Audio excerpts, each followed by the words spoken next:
In this video, we are going to see that if you are facing the problem that whenever you're trying to download any file over Google Chrome, it says download failed or network error. How we can resolve this? Let's see.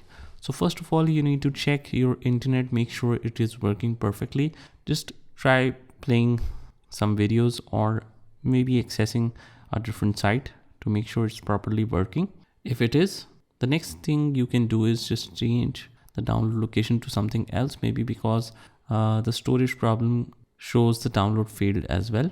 So just click on these three dots and go to settings to change the default location on how the downloads are saved and where it is saved. On the left hand side, we have this downloads. Click on that. And by default, it goes to see users and downloads. You can ask where to save each file before downloading, or otherwise you can change the location altogether. It's your choice. And after that, your problem might be resolved. But if the issue still is there, just open up the start menu and just write here regedit.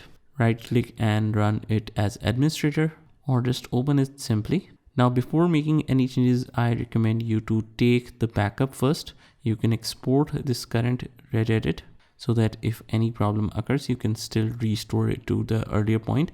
I recommend you to save it by date, 23 October backup, let's say, and hit enter. And after that, you can just click on the H key local machine and then the software. And here just search for Microsoft and expand that. Here it is, Microsoft.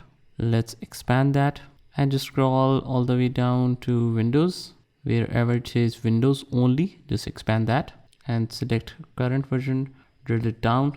And now let's search for policies. This is policies, expand this one as well. And here we have the attachments and it says scan with antivirus. Just go ahead and click on that and just change this value from 3 to 1. Click OK and just close it all together and just restart your computer once to make it effective, and then you will notice that your problem will be resolved. So hopefully you should be able to solve the problem by following any one of the method that works for you. So that's pretty much it, guys. I hope you found this video helpful, and if you did, hit the like button and subscribe to our channel, and I will see you in the next one.